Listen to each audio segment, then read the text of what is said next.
सुजाता देवी के 3 बेटे और 3 बहुएं थी।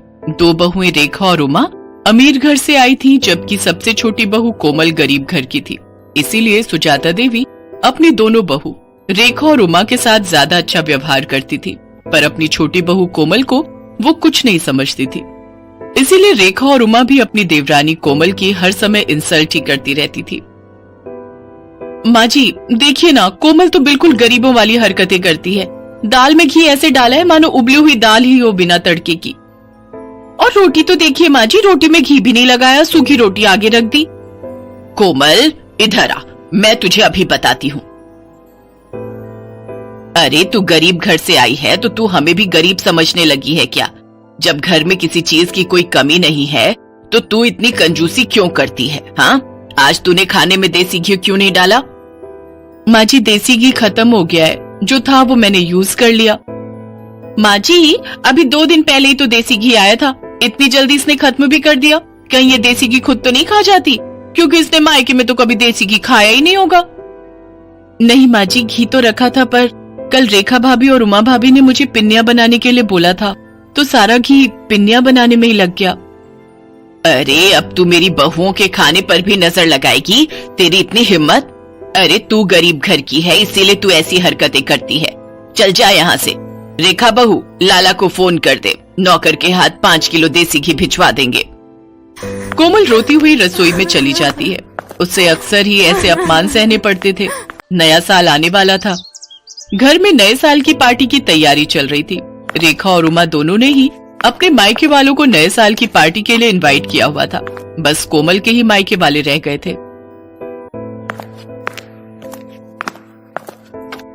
माँ जी हमने अपने अपने घर में तो सबको बोल दिया है नए साल पर आने के लिए, पर कोमल के घर वालों को बोलना भी रह गया है। कैसे करना है फिर? अरे छोड़ो ना, उन भिखारियों को बुलाने की क्या जरूरत है। पार्टी में तुम दोनों के घर से सब लोग आ जाएंगे। अब तुम्हारे मायके वालों में और कोमल के मायके वालों में बहुत फर्क है। नहीं माँ जी ऐसा मत कीजिए, मैं तो कहती हूँ इसके मायके वालों को बुला ही लेते हैं। सबके सामने उनका ऐसा अपमान करेंगे कि ये हमेशा याद रखेंगी। कान इधर लाइए, मैं आप सबको समझाती हूँ। रेखा और उमा अपनी सास के साथ मिलकर कोमल के मायके वालों को अपमानित करने की योजना बनाती हैं। बहू, घर में नए साल की पार्टी है, रेखा और उमा के मायके वाले भी आ रहे हैं, तो मैं चाहती हूँ कि तुम भी अपने मायके वालों को न्योता दे दो। इस बार नया साल हम सब मिलकर मनाएंगे। जी माँ जी, मैं फोन कर देती हूँ।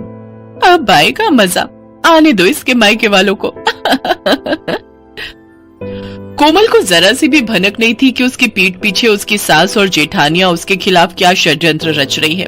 31 दिसंबर का दिन आ जाता है। कोमल के ससुराल में पार्टी की तैयारी चल रही थी। रेखा और उमा के मायके वाले आने शुरू हो गए थे।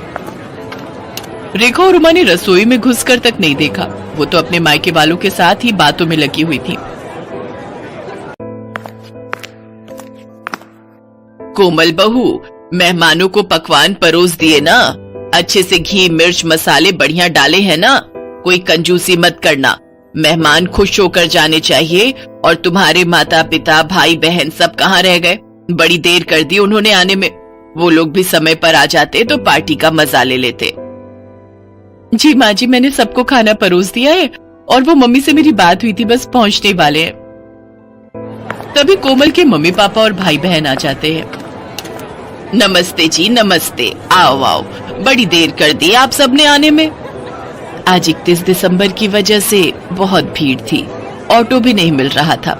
बड़ी मुश्किल से ऑटो मिला तो हम पहुंचे हैं।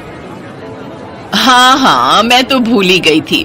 वो रेखा बहू और उमा बहू के घर वाले गाड़ी से आए हैं ना, तो मुझे आप लोगों का ध्यान ही नहीं रहा कि आप लोगों के पास तो गाड़ी ही नहीं है, और आप लोगों की तो इतनी हैसियत भी नहीं है कि गाड़ी खरीद सको। खैर छोड़ो, आओ आप सबको रेखा बहू और उमा बहू के घर वालों से मिलवाती हूँ। अब समधन जी, ये कुछ मिठाई लाए थे नए साल के आने की खुशी में। रख दीजिए। वैसे हमारे घर तो वो बड़ी दुकान है ना जो बाजार में है, वहीं से शुद्ध घी की मिठाई आती है। देखते हैं, अगर हमने नहीं खाई तो घर के नौकरों को दे देंगे, उनका भी तो नया साल है। कोमल सब सुन और समझ रही थी। वो अब तक ये जान चुकी थी कि उसके मायके वालों का बहुत अपमान हो रहा है, पर वो उस समय चुप रही। कोमल की जेठ जेठानी अपने अपने घर वालों की आवभगत में व्यस्त हो गए। सूरज ये सब देख रहा था। कोमल, अपने मम्मी पापा के लिए भी प्लेट लगा दो, सब लोग खाना खा रहे हैं। तुषार, ज्योति, चलो तुम लोग भी खाना खा लो, चलो। जी हाँ, बस मैं लगा ही रही हूँ। मम्मी पापा, तुषार, ज्योति, आओ बैठो, मैं आप सबको भी खाना परोस देती हूँ। कोमल जैसे ही खाना लेने रसोई में जाती है, वो देखती है सारे बर्तन खाली थे, उसमें खाना था ही नहीं। कोमल घबरा जाती है। अरे, बर्तनों में तो खाना ही नहीं है, मैंने तो बहुत सारा खाना बनाया था। क्या हुआ कोमल, तुम परेशान क्यों? अपने घर वालों के लिए खाना लगाओ। अच्छा नहीं लगता वो सब ऐसे ही बैठे हुए हैं। क्या खाना लगाऊं? खाना तो बचा ही नहीं है। मैंने इतने सारे पकवान बनाए थे, बल्कि ज्यादा ही बनाए थे। रसोई में तो कुछ भी नहीं है। अच्छा नहीं लगता सबसे इस बारे में पूछना। रुको, मैं कुछ करती हूँ। पर ऐसा कैसे हो सकता है? अगर तुमने ज्यादा खाना बनाया था तो आखिर खाना खत्म कैसे हो गया? मैं अभी माँ और भाभीियों से ये बात पूछता हूँ। नहीं नहीं, अच्छा नहीं लगता, सब मेहमानों के बीच में बैठे हैं। कोई नहीं, मैं सबके लिए कुछ और बना देती हूँ, थोड़ी देर लगेगी। रुको, मैं बाजार से कुछ ऑर्डर करता हूँ। तुम कहाँ इतनी जल्दी जल्दी सब कुछ बना पाओगी? नहीं नहीं, बाजार का मंगवाओगे तो सबको पता चल जाएगा। आप टेंशन मत लो, मैं कुछ बना लेती हूँ। कोमल के मायके वाले बहुत देर तक बैठे रहे। कोमल सूरज को कुछ मंगवाने के लिए भी मना कर रही थी, क्योंकि उसके मम्मी पापा वगैरह को तो ये बात पता थी कि कोमल ने सारा खाना घर पर ही बनाया है। कोमल अपने मम्मी पापा का सम्मान रखने के लिए जल्दी जल्दी पूड़ियां और साथ में आलू की सब्जी बनाने लगी। तभी उसकी सास और दोनों जेठानी रसोई में आ गई। अरे कोमल, तुम ये पूड़ियां क्यों तल रही हो? इतना सारा खाना तो बचा हुआ है। अरे भाभी, आप समझते क्यों नहीं हो? कोमल अपने मम्मी पापा, अपने भाई बहनों को गरम गरम खाना खिलाना चाहती है। इसने हमारे घर वालों को तो ठंडा खाना खिला दिया, अब अपने घर वालों को बढ़िया पकवान खिलाना चाहती है। इसके घर वालों ने कभी ऐसा बढ़िया खाना खाया नहीं होगा ना, तभी ये ऐसा कर रही है। जब इतना खाना पड़ा था तो ये सब बनाने की क्या जरूरत थी बहू? ये देखो कितना सारा खाना बचा हुआ है। ये थोड़ी है कि हम अच्छे खासे पैसे वाले हैं तो खाने की बर्बादी करें। माँ जी, थोड़ी देर पहले तक ये खाना नहीं था। रसोई में सारे बर्तन खाली थे। मुझे नहीं पता था कि भाभीियों ने सारा खाना कमरे में रखा हुआ है। मुझे सब समझ आ गया है माँ जी। मैं चाहे जितना मर्जी आप लोगों के लिए कर लूं, पर आप लोग जानबूझकर मुझे अपमानित करना हमेशा से ही चाहते हो। कमरे में मेरे मम्मी पापा और मेरे भाई बहन बैठे हुए हैं। अब मेरा मन नहीं है कि मैं इस घर में रुकूं। मैं उन लोगों के साथ अपने घर जा रही हूँ, अपनी माँ के घर। मुझे तो ऐसा लगता है कि यहाँ पर कोई मेरा अपना है ही नहीं। सूरज जी, मैं यहाँ नहीं रुक सकती। जहाँ इज्जत नहीं हो वहां से चले जाना ही अच्छा है। रुको कोमल, तुम अकेली नहीं जाओगी, मैं भी तुम्हारे साथ चलूंगा। अब हम यहाँ रहेंगे ही नहीं। जहाँ मेरी पत्नी की इज्जत नहीं, वहां मैं भी नहीं रह सकता। मैं भी कब से अपने आप को रोक कर बैठा था। अरे सूरज, ऐसा नहीं कहते। कोई बात नहीं, छोटी छोटी बातें होती रहती हैं। कोमल, गुस्सा थूक दो। और माँ, आप सब भी नए साल के दिन इस तरह की हरकतें करके घर में क्यों सबका मूड खराब कर रहे हो? कोमल, शांत हो जाओ, अभी मेहमान चले जाएंगे, उसके बाद हम कल बात करेंगे। कोमल की सास और जेठानियां यही सोच रही थी कि शायद उन्होंने कुछ ज्यादा ही गलत कर दिया, पर अब बहुत देर हो चुकी थी। सूरज और कोमल ने अलग रहने का फैसला कर लिया और कुछ ही दिनों बाद वे दोनों अलग रहने चले गए। कोमल की सास और जेठानियों को बाद में खुद पर पछतावा होने लगा, क्योंकि कोमल के रहते उन्हें कोई काम ही नहीं करना पड़ता था। पर कोमल के जाने के बाद उनके सिर पर घर की सारी जिम्मेदारी आ गई और उन्होंने कोमल जैसी अच्छे स्वभाव वाली बहू का साथ खो दिया। कोमल अपने पति सूरज के साथ अपने छोटे से घर में सुकून से नए साल में नई जिंदगी की शुरुआत करती है।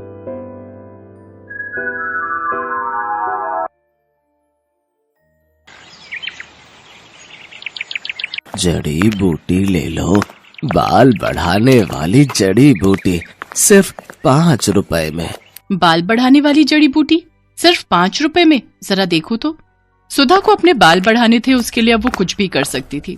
उसने बूढ़े आदमी से जड़ी बूटी खरीद ली। उस आदमी ने कहा, इस जड़ी बूटी को जोर जोर से पीसना, पीसने से तेल निकलेगा। उस तेल को सोने से पहले अपने बालों पे लगाना। जड़ी बूटी लेकर सुधा घर चली गई। तभी सुधा जड़ी बूटी पीसकर तेल निकालकर और उसे अपने सर पर लगाकर सो गई। और अगले दिन सुबह नींद से उठने के बाद उसने देखा उसके सर पर जितने भी बाल थे वो सब झड़ गए हैं। सुधा ये विश्वास नहीं कर पा रही थी। कहते हैं लड़कियां लंबे बालों में ही अच्छी लगती हैं, लेकिन सुधा के बाल बचपन से ही छोटे थे। उसके बाल बढ़ते ही नहीं थे। ऊपर से वो सांवली भी थी और दूसरी ओर उसकी बहन राधा के लंबे और घने बाल थे और राधा गोरी भी थी। इसीलिए राधा बचपन में हमेशा सुधा को चिढ़ाती थी, तू तो मेरी सगी बहन नहीं है, तुझे तो माँ और पापा रास्ते से उठाकर लाए थे, नहीं तो तू इतनी बदसूरत कैसे है। ये सुनकर सुधा हमेशा रोती थी, माँ पापा देखो ना राधा क्या बोल रही है, माँ पापा देखो ना। राधा और सुधा की माँ शमिता कहती थी, रो क्यों रही है सुधा, राधा ने कुछ गलत तो नहीं कहा, तू बदसूरत है, तेरे सर पर बाल भी नहीं है, मुझे ऐसी बेटी नहीं चाहिए थी। सुधा का पिता भी उससे प्यार नहीं करता था। सुधा को हमेशा हर किसी से नफरत ही मिलती थी। ऐसे ही बड़ी हुई सुधा। हर रोज वो रात को रोती थी और भगवान से प्रार्थना करती थी, हे भगवान कुछ चमत्कार करवा दीजिए, मेरे पैर तक लंबे बाल उगा दीजिए, प्लीज भगवान प्लीज। और इसी तरह सुधा और राधा दोनों जवान हो गई। आज सुधा को लड़के वाले देखने के लिए आने वाले हैं। सुधा आईने के सामने बैठकर तैयार हो रही है। उसके सर पर अभी भी ज्यादा बाल नहीं है। वो आईने में अपने आप को देख ही रही थी कि तभी उसकी माँ आ गई और ताने मारना शुरू कर दिया, यहाँ ऐसे बैठे रहने से कुछ नहीं होगा, जल्दी जल्दी करो, नहीं तो ये लड़का भी हाथ से चला जाएगा। वहां राधा आ गई और बोली, माँ मुझे तो समझ में नहीं आ रहा है कि आप मुझसे पहले इस भूतनी की शादी क्यों करवाना चाहती हो। राधा बेटी, इस भूतनी को तो पहले विदा करना पड़ेगा, नहीं तो बाद में कौन इससे शादी करेगा। एक बार बस ये सर से उतर जाए, उसके बाद मैं तेरे लिए बहुत अमीर और अच्छा लड़का ढूंढ कर लाऊंगी। माँ आप सभी मुझसे इतनी नफरत क्यों करते हो, आखिर मैंने किसी का क्या बिगाड़ा है। तेरे सर पर बाल नहीं है सुधा, तू बदसूरत है बदसूरत, तू मेरी बहन कहलाने के लायक नहीं है। थू। सुधा रोने लगी। वो पूरी जिंदगी रोती ही आई है। अविनाश नाम का लड़का सुधा को देखने के लिए आया। शमिता के कहने पर राधा अपने कमरे में ही बैठी हुई थी, क्योंकि शमिता ने उससे कहा था, बेटी तू कमरे के अंदर ही रहना, नहीं तो लड़के वाले सुधा से रिश्ता नहीं जोड़ेंगे। खैर अविनाश के साथ सुधा का रिश्ता तय हो गया, लेकिन उसके लिए बहुत ज्यादा दहेज देना पड़ा। उस बात को लेकर भी शमिता सुधा को ताने मारने लगी। सुधा मन ही मन सोचने लगी, अपने घर में तो मुझे शांति नहीं मिली, शायद ससुराल में जाकर मैं खुश रहूंगी। सुधा की शादी हो गई और शादी वाले दिन ही अविनाश ने राधा को पहली बार देखा और देखते ही उसके प्यार में पड़ गया। यार मैंने इसे पहले क्यों नहीं देखा, कितनी गोरी है ये, कितने लंबे बाल हैं इसके, इससे पहले मिल लेता तो मुझे इस भूतनी से शादी नहीं करनी पड़ती। लेकिन अब कुछ नहीं हो सकता था। सुधा अविनाश के साथ ससुराल चली गई और ससुराल पहुंचते ही सुधा की सास विमला ने सुधा को 1000 काम थमा दिए। रसोई जाओ और सारे बर्तन मांजो, उसके बाद खाना बनाओ और उसके बाद पूरा घर साफ करो। मत भूलना कि तुम्हें इस घर की बहू सिर्फ और सिर्फ काम करवाने के लिए ही बनाया गया है। ठीक है माँ जी, नहीं भूलूंगी। सुधा बिना थके काम करने लगी। उसकी सास और उसका पति उसके छोटे छोटे बालों को लेकर मजाक उड़ाने लगे। तुम्हारे बाल तो मुझसे भी छोटे हैं सुधा। ये तो पूरी नौकरानी लग रही है। हाँ हाँ, मुफ्त की नौकरी। अविनाश मजाक उड़ाता ही गया और एक दिन उसके साथ राधा की मुलाकात हो गई। राधा को अपने लंबे बालों को लेकर बहुत अहंकार था। वो सुंदर भी थी। अविनाश को उससे प्यार हो गया और राधा भी अविनाश को पसंद करने लगी। और एक दिन अविनाश और राधा ने शादी कर ली। राधा अविनाश के घर चली आई। ये देखकर सुधा को जैसे सदमा लग गया। राधा, राधा तू मेरे साथ ऐसा कैसे कर सकती है? तूने मेरे पति से शादी कर ली। चुप रह, समझी ना? अविनाश तो तुझसे प्यार भी नहीं करता है, वो सिर्फ मुझसे प्यार करता है। हाँ हाँ, ऐसे बिना बाल की औरत से कौन प्यार करेगा? मुझे तो लंबे बालों वाली लड़कियां पसंद है। सुधा बस अकेली चुपके से रोती रही। अगले दिन वो बाजार गई और देखा एक बूढ़ा आदमी जड़ी बूटी बेच रहे हैं। जड़ी बूटी ले लो, बाल बढ़ाने वाली जड़ी बूटी सिर्फ 5 रुपए में। बाल बढ़ाने वाली जड़ी बूटी सिर्फ 5 रुपए में? जरा देखो तो। सुधा को अपने बाल बढ़ाने थे, उसके लिए अब वो कुछ भी कर सकती थी। उसने बूढ़े आदमी से जड़ी बूटी खरीद ली। उस आदमी ने कहा, इस जड़ी बूटी को जोर जोर से पीसना, पीसने से तेल निकलेगा, उस तेल को सोने से पहले अपने बालों पे लगाना। जड़ी बूटी लेकर सुधा घर चली गई। रात को सभी सो गए और तभी सुधा ने जड़ी बूटी पीसकर तेल निकाला और उसे अपने सिर पर लगाकर सो गई। और अगले दिन सुबह नींद से उठने के बाद उसने देखा उसके सर पर जितने भी बाल थे वो सब झड़ गए हैं। सुधा को जोर से रोना आ गया। ये क्या हो गया? मेरे सारे बाल झड़ गए, अब मैं क्या करूं? सुधा जोर जोर से रोने लगी और उसे इस हालत में अविनाश, विमला और राधा ने देख लिया। ये क्या, तू पूरी तरह से गंजी हो गई? छी, मैं देख नहीं पा रहा हूँ तुम्हारी तरफ, मुझे उल्टी आ रही है। सुधा, तुम निकलो यहाँ से। यहाँ तुम्हारी कोई जरूरत नहीं है। तुम इस घर में रहोगी तो इस घर का नाम बदनाम होगा। सभी ने मिलकर सुधा को घर से निकाल दिया। सुधा रोती हुई एक जंगल में चली गई। जंगल में वो एक पेड़ के नीचे बैठकर रोने लगी। उसी पेड़ पर एक पंछी रहती थी। उसने सुधा को रोते हुए देखकर कहा, तुम रो क्यों रही हो? सुधा ने उस पंछी को सब कुछ बताया। रो मत, ज्यादातर इंसान बुरे होते हैं, इसीलिए तो हम जंगल में रहते हैं। इस जंगल में सब कुछ है, बड़ी से बड़ी बीमारी का इलाज है यहाँ। एक फल है, उसका रस निकाल कर सर पर लगाने से बाल बड़े हो सकते हैं। सच? कहाँ मिलेगा मुझे वो फल? मैं लाती हूँ। उस पंछी ने कुछ ही देर में सुधा को फल ला कर दिया। उस फल का रस निकालकर सुधा ने सर पर लगाया और उसके बाल उगने लगे। उसके बाल सर से पैर तक आ गए, काले लंबे घने बाल, ठीक जैसा सुधा चाहती थी। सुधा ने पंछी से कहा, अच्छी पंछी, तुम्हारा बहुत बहुत धन्यवाद। मैं इस फल का रस लड़कियों को बेचना चाहती हूँ, उन लड़कियों को जिनके बाल नहीं उगते, ताकि उन्हें भी मेरी तरह परेशानियों का सामना न करना पड़े। सुधा जंगल से निकलकर फल का रस बेचने लगी और एक दिन उसे अविनाश और राधा ने देख लिया। तुम सुधा हो ना? हाँ, क्यों? अरे वाह, तुम्हारे इतने लंबे बाल कैसे हो गए? इस फल का रस निकालकर सर पर लगाने से। तुम बहुत खूबसूरत लग रही हो। क्या तुम मेरे साथ घर आना चाहोगी? ये सब देख और सुनकर राधा को जलन हो रही थी। उसने फल का रस लिया और पूरी बोतल अपने सर पर डाल दी, लेकिन उससे असर उल्टा हो गया। उसके सारे बाल झड़ गए और वो गंजी हो गई। ये क्या हुआ मेरे साथ? मैं गंजी हो गई। बहुत अच्छा हुआ, यही लालच का नतीजा है। बचपन से आज तक तूने मुझे चैन से जीने नहीं दिया, अब देख कैसा लगता है। और हाँ विनाश, मैं फालतू लोगों के साथ नहीं रहना चाहती, तुम रहो अपनी पत्नी के साथ। राधा का अहंकार मिट्टी में मिल गया।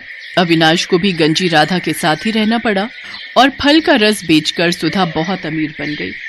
चारों तरफ उसके बाल के चर्चे होने लगे और वो खुशी खुशी जिंदगी बिताने